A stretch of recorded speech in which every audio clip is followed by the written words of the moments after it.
Today we're going to make Irish soda bread. And what letter does Irish start with, Robert? I. I. That's right. Our letter of the week, I think, is I. So Is it close? Maybe. So Irish soda bread is different from other types of bread because we're not going to use yeast to make the bread rise. Instead, we're going to be using baking soda and the acid from buttermilk. That's going to create gas to make the bread rise. That's why it's called soda bread. Not because we put Coca-Cola in it, but because it's made with baking soda.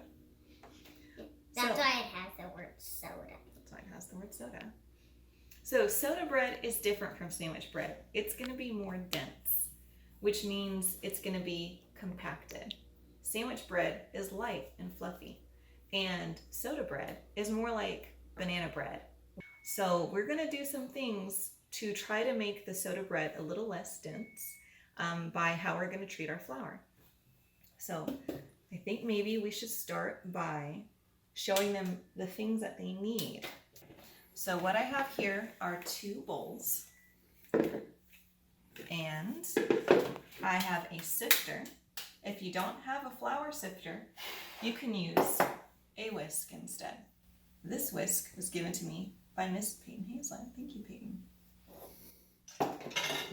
I have something that I'm going to use to knead the flour on.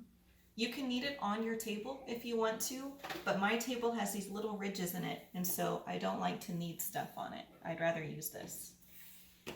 We also have some salt and baking soda. We have flour. We have a little sugar.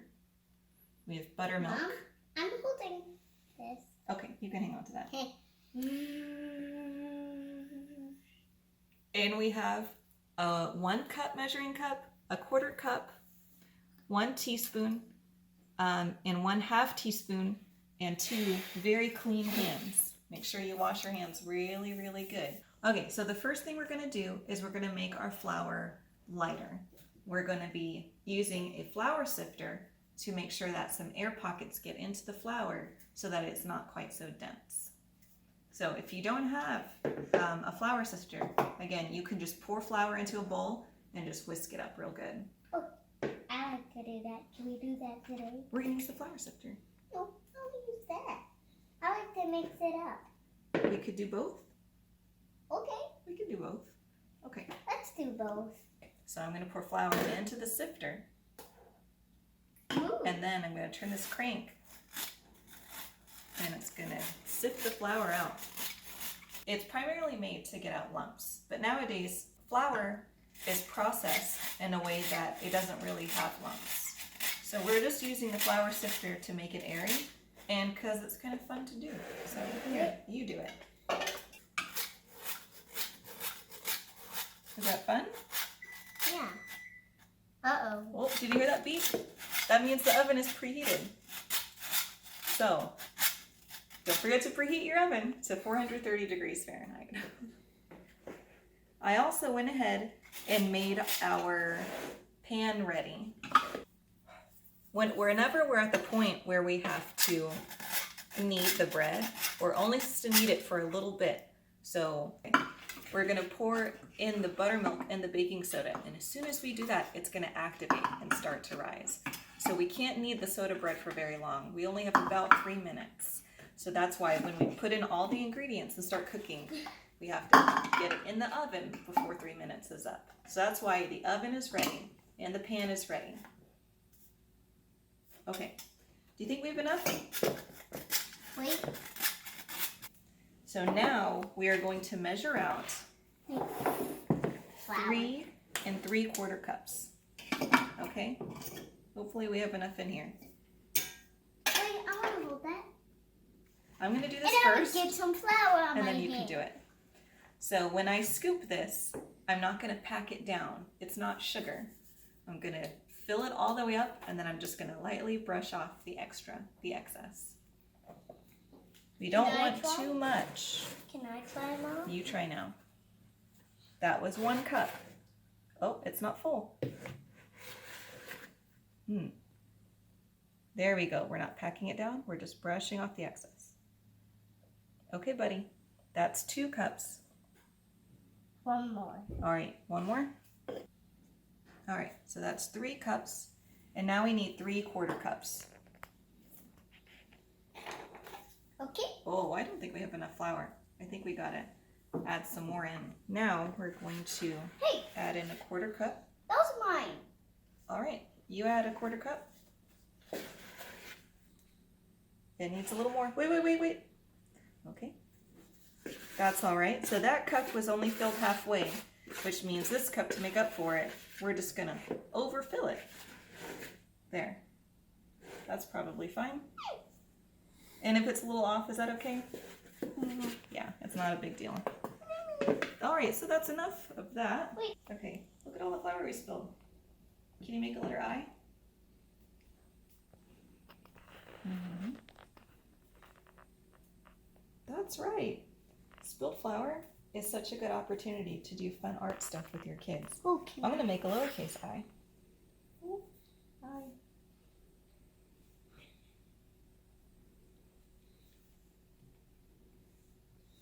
Yeah, that's fun.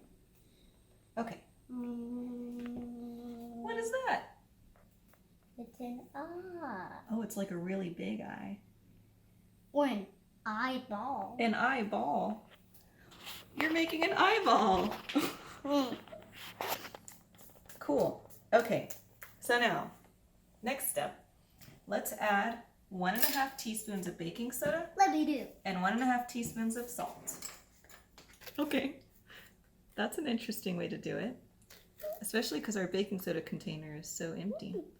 All right, so that's 1 teaspoon. Can I try? Doink. And now we need 1/2 teaspoon. All right, let's scoop some of that back. Nope, don't need all that. And next. Wait, I got it. Okay, so next we are going to add a Salt. 1.5 teaspoons of salt. You mean 1 of each of those spoons. Is the spoon gonna fit in there? What should we do? pour? Maybe we should just do this. Or we can measure it so that we have the right amount. Go ahead, pour it Or how? into this so that we can measure the right amount. All right. And put it here. And now we need 1/2 teaspoon of salt. Wait, This is the 1/2 teaspoon. give. All right, ready?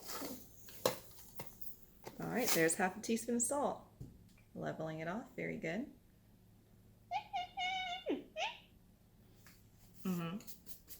And our measurements are not exact, but that's okay.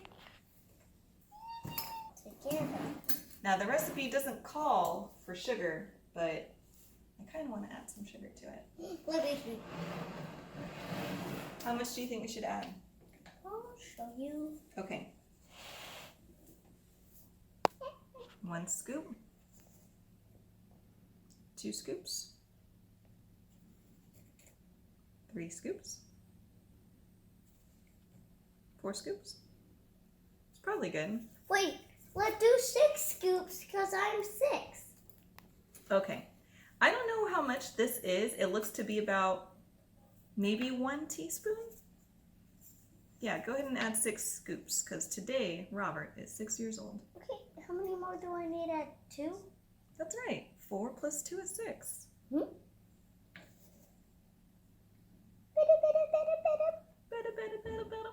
All right. I'm pretty smart. You sure are. You solved that problem. Here you go. Whisk it together, buddy. Oh, thank you, my gentleman. All right. So the whisking is going to add more air into it so it's not so dense. And it's going to evenly distribute the baking soda and the salt and the sugar. We want the ingredients to be evenly distributed, so about the same throughout all of the flour so that the texture is consistent. We want the texture to be the same throughout the bread. It's not real bread. It's going to be. Okay. Wait, it is gonna be real bread? It will be, yes. Okay, so I'm gonna add some flour to my work surface, add the buttermilk. And then, after we add the buttermilk, we'll have how many minutes? 3 minutes. And then we mix it up. Yeah. Forgot my wooden spoon. Now I have this. Okay, are you ready? Yep. Now be careful when you mix it. You want to be gentle so it doesn't splash out everywhere. Go ahead. It's 1:48.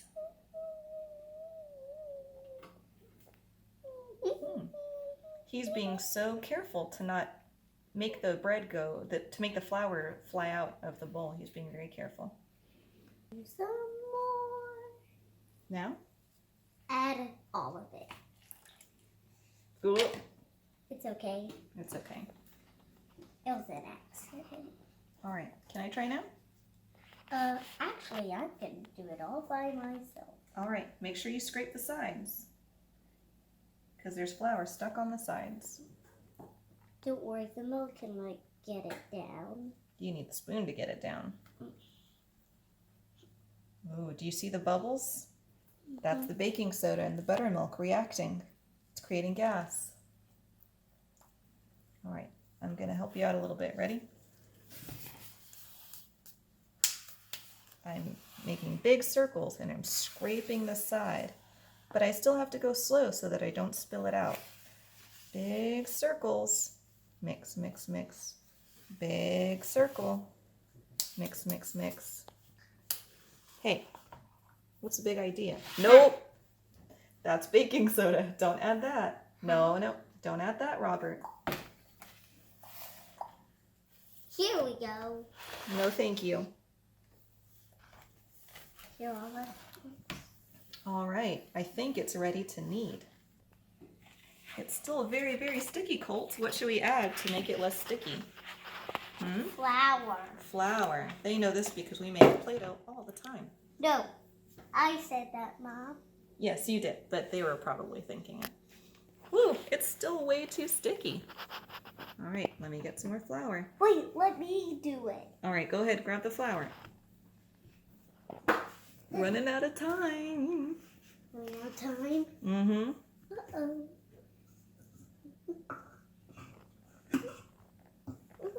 Hurry, hurry. Add more flour. Still too sticky? Still kind of sticky. All right. Oh, hey, can I try, Mom? Here, let me try to get it off of my hands. Ah! Can't get it off with your hand. Cool. Colt, watch this. Mm-hmm. Now, hey, Robert, be careful about where you're blowing because you might get spit on here. When we're done with the bread, you can blow all over the table. Can you add more flour? We didn't add egg to this bread because egg is a combining ingredient. It would be like adding glue to an art project.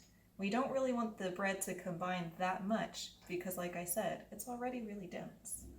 So the egg would just make it more dense. Mom, do you need more flour? Yes, please. Sure. My hands. You know what? I think that's what I should have done. I didn't have enough flour on my hands when I started. So Robert learned from my mistake.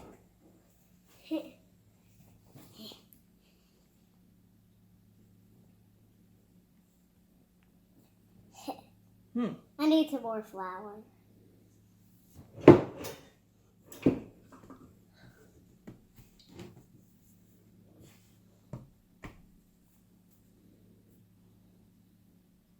Need to make it flat.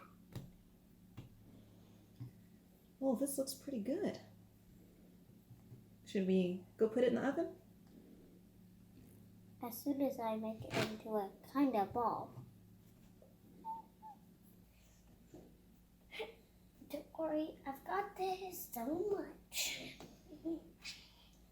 Have to make some holes in it so the heat gets in. So the heat gets in. That's an interesting theory. Now you pattern them up, squish them up, and then look. All right. let's go put it on the baking tray and make sure we poke more holes in it so that the heat can get in. I need some more flour on my hands. All right.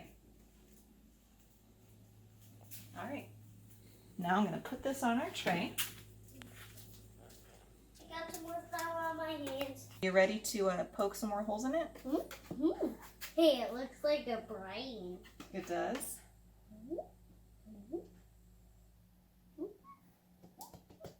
Now it looks like a pizza. We need to cut a couple of lines into it. Oh, let No, me try. I got this. We're going to cut a couple of lines into it so that the middle can cook all the way. Because the crust is going to be really hard. You mean you. Well, Not how about we. you hold it with me? Okay? Cut and cut. Looks like a T for Robert. Because the end of your name is Robert. All right, well, let's go ahead and put this in the oven.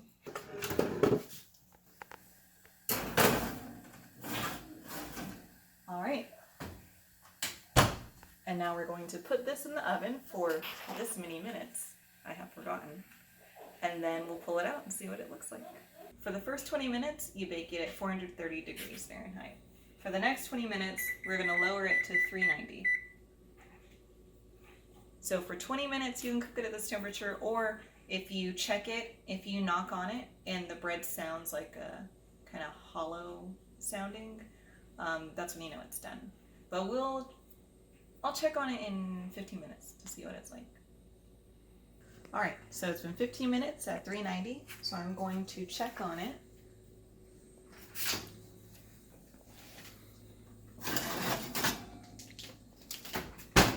I don't want the oven to be open for very long because I want the heating environment in there to stay as consistent as possible. That's why we don't check on it all the time, because you're constantly letting the heat out. So we just check on it a little bit. So, let's see. Sounds good. Put this back on.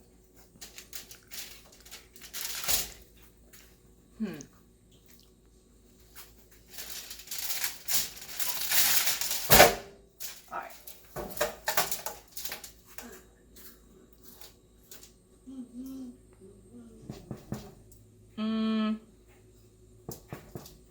I think it needs a little bit longer. Come here. Can you hear this? I don't think that's quite as hollow sounding as I want it to be.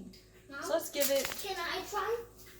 It's hot, but go ahead and try. Can I hear? Knock on it. Knock it. What do you think? It kind of sounds like a shoe, but we want it to sound more like A door? drum? A drum, maybe a drum, something that's more hollow. Ow, ow, ooh. I like the way it looks though. It looks good, but I think it needs a little bit longer. Yeah, by the way, it looks like Let's the say- top of a shoe. I'm gonna set the timer for 333. That's probably good. All right, so the timer went off. Let's see how our bread sounds now. We know that it looks okay. Let's see how it sounds. Shutting the door as fast as I can. Okay.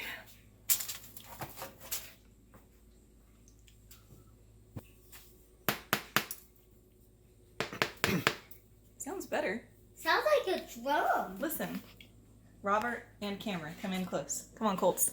Listen. Can I try?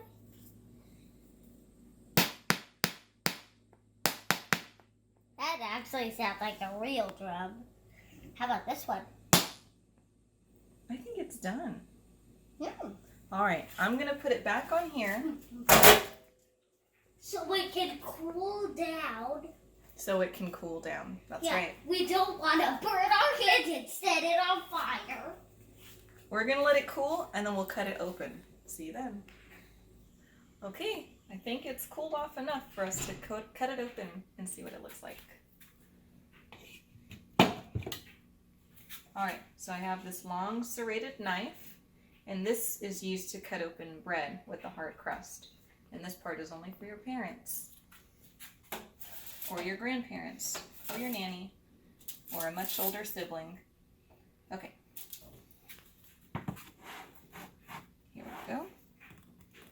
Wish me luck.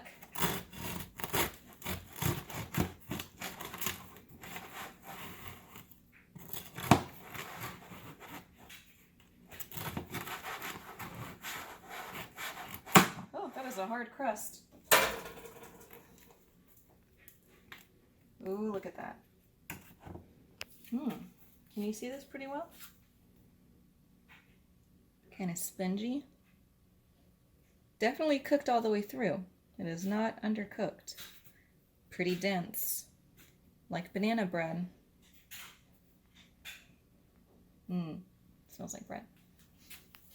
Alright, let's see what the slice looks like. Can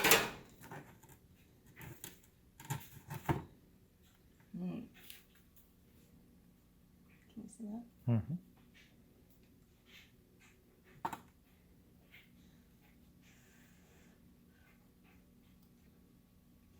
It's good. It's very simple. As you saw from the 5 ingredients, it's really, really simple bread. But with butter. Butter and cinnamon. Butter and garlic. Could be good.